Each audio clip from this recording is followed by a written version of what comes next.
La dinastía de los Capetos, sin duda, es una de las casas reales más ancestrales e importantes de toda la Edad Media y un buen periodo de la Edad Moderna europea. Aunque posteriormente su línea hereditaria se bifurcó en diferentes ramas, como los Borbones o los Valois, la Casa Capeto consiguió asentar su dominio en Francia durante un milenio, hasta la caída de Luis Felipe I, consecuencia de la Revolución de 1848. Hugo Capeto, el primero de esta dinastía, se le considera de facto como el primer rey de Francia y de los francos tras su entronización. Heredero de una larga estirpe que se remonta hasta los tiempos en que cayó el Imperio Romano de Occidente y que continúa hoy en día vigente con Felipe VI de España como el descendiente más notorio. A mediados del siglo V, francos, burgundios y visigodos dominaban grandes regiones de las actuales Francia, Países Bajos y Alemania, hasta que Clodoveo I unió a buena parte de estos pueblos, fundando la Casa Merovingia, la primera dinastía unificadora en el reino franco.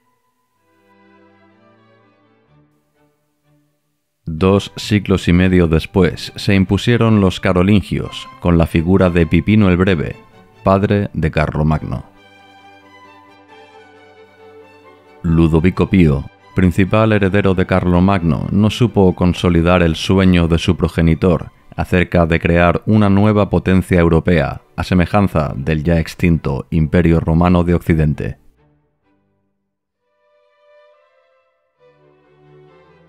Tras la muerte de Ludovico Pío, se desató una feroz guerra fratricida entre sus 3 sucesores por el control de los vastos dominios pertenecientes al Sacro Imperio Romano Germánico. El Tratado de Verdún, firmado en 843, puso fin a innumerables enfrentamientos y guerras entre los nietos de Carlomagno.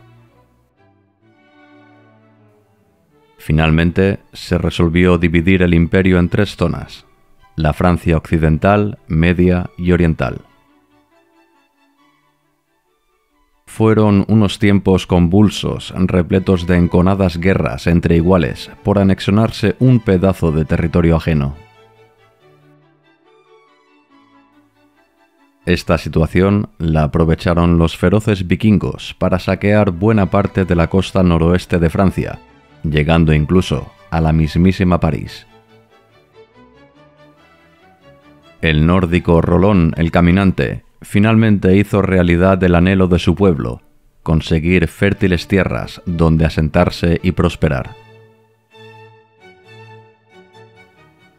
Fue en la región de Normandía, que literalmente se puede traducir como la tierra de los hombres del norte. Luis V de Francia fue el último rey carolingio, fallecido en plena flor de la vida a causa de una caída a caballo.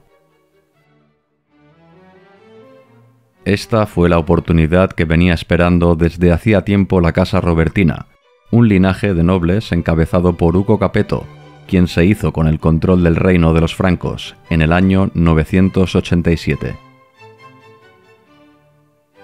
El primero de los Capeto dejó bien atado y pacificado el reino. Su sucesor, Roberto II, gobernó Francia durante 35 años. Todo un logro para la época.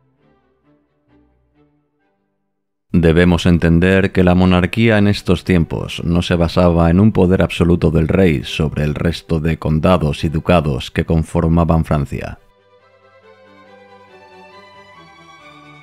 El rey era el primus inter pares, el primero entre iguales, el encargado máximo de velar por la paz del reino. Es en esta época, a principios del segundo milenio, cuando comienza a consolidarse en Francia el característico sistema feudal de la Edad Media. Cada noble es responsable de su territorio y tiene la potestad de crear su propio sistema legal, además de poder reclutar un ejército privado, aunque en última instancia, Los nobles deben rendir vasallaje al rey de turno, ya sea en auxilio militar, mediante el pago de impuestos, o ejerciendo como consejeros. Los campesinos, a su vez, se sometían a vasallaje a su señor feudal, a cambio de protección, por lo cual debían pagar un determinado tipo de diezmo. Esta es la conocida pirámide feudal. La dinastía de los Capetos continuó su curso sin grandes zozobras hasta el reinado de Luis VII, el sexto de la dinastía. A los 16 años contrajo nupcias con la bella, poderosa y libre Leonor de Aquitania, la mayor feudataria de toda Francia. Luis VII marchó a la Segunda Cruzada, y Leonor insistió en acompañarle, pero una vez en Antioquía se desataron todo tipo de rumores sobre una posible relación extramatrimonial de la señora de Aquitania con su mismo tío Raimundo de Poitiers. El matrimonio, ya totalmente roto, fue anulado por el Papa Eugenio III. Poco después, Leonor de Aquitania se casa por segunda vez con Enrique de Plantagenet, rey de Inglaterra, que aun y ser vasallo del propio Luis VII, la nueva real pareja poseía un territorio 8 veces mayor al del rey francés. Este territorio posteriormente fue denominado como Imperio Angevino, una vasta extensión de tierras que se extendía desde los Pirineos hasta Irlanda. Los hijos más relevantes de Enrique II de Inglaterra y Leonor de Aquitania fueron los famosos Ricardo Corazón de León y Juan Sin Tierra, unos hermanos que lucharon entre sí y contra su propio padre por hacerse con el control absoluto de sus extensos dominios. El sucesor de Luis VII fue Felipe II, uno de los reyes cruciales para entender la historia medieval francesa. Gobernó por más de 43 años, entre 1180 y 1223. Este longevo reinado ciertamente fue muy fructífero y beneficioso para la corona. Supo manejar el arte de la política como nadie, sembrando magistralmente la discordia entre sus rivales.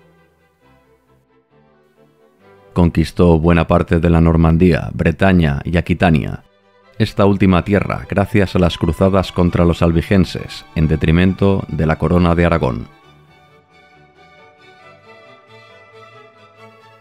Felipe II, de esta manera, legó para sus herederos un territorio mucho más similar a la Francia que conocemos hoy en día. París se consolidó como capital del reino, doblando en pocos años su población, hasta llegar a los 50.000 habitantes, convirtiéndose de esta manera en la segunda ciudad más populosa de la cristiandad, solo por detrás de Constantinopla. Luis IX, nieto de Felipe II, también gozó de un longevo gobierno que se llevó a cabo entre el año 1226 hasta 1270. Su reinado se caracterizó por una notable reforma del sistema judicial imperante, erigiéndose el rey como juez supremo, en sustitución de las ordalías, los juicios divinos. Luis IX recortó notablemente el poder de los señores feudales y participó en las 2 últimas cruzadas, siendo tan calamitosas que el mismo soberano falleció en Túnez a causa de la disentería. El último rey capeto de referencia fue Felipe IV el Hermoso, nieto de Luis IX. Reinó durante 29 años, a caballo entre finales del siglo XIII e inicio del XIV. La Baja Edad Media dejaba atrás el periodo conocido como Plena Edad Media. Felipe IV se casó con Juana I de Navarra, recibiendo de esta manera el título de Rey de Navarra y Conde de Champaña. Su reinado estuvo salpicado por multitud de enfrentamientos con el Papa Bonifacio VIII. Felipe no estaba dispuesto a tolerar la plenitudo potestatis papal, doctrina que colocaba al cabeza de la Iglesia como el primero de los cristianos, incluso por encima del poder temporal de los reyes. Felipe IV incluso llegó a detener en la ciudad italiana de Anagni al Papa Bonifacio VIII, que murió a causa de los golpes recibidos por sus captores franceses. El Vaticano quedó descabezado, y el rey de Francia aprovechó el momento para colocar a sumos pontífices favorables a su causa. Ya con la sede papal en Aviñón, Clemente V cedió a los deseos del monarca francés para acabar con los caballeros templarios, la mítica orden de guerreros monjes que atesoraba un inmenso poder, ricas posesiones diseminadas por toda Francia, además de ser los acreedores de un buen número de deudas de la Hacienda Real. Unos 15.000 caballeros del Temple fueron juzgados y su gran maestre Jacques de Molay fue condenado a arder en la hoguera bajo la acusación de sacrilegio contra la Santa Cruz, simonía, herejía e idolatría hacia Baphomet y Lucifer. Antes de fallecer, el insigne caballero del Temple aún tuvo tiempo de condenar al Papa Clemente V, así como a Felipe IV y toda su descendencia, emplazándoles a un juicio de Dios en un término de 40 días y un año, respectivamente. Y así sucedió. El pontífice, en menos de un mes, murió a los 50 años de edad por causas desconocidas, y el rey Capeto hizo lo propio unos pocos meses después, tras un accidente de caza. El siguiente rey fue Luis X, que falleció a los 27 años, tras solo 2 de reinado, a causa de una neumonía, tras ingerir una cuantiosa cantidad de vino frío, después de practicar deporte.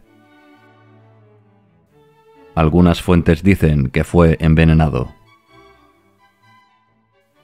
Su hijo póstumo no sobrevivió más de 5 días en este mundo, y el trono recayó en el segundo hijo de Felipe IV, que apenas reinó por 4 años, tras morir a los 29 a causa de la disentería.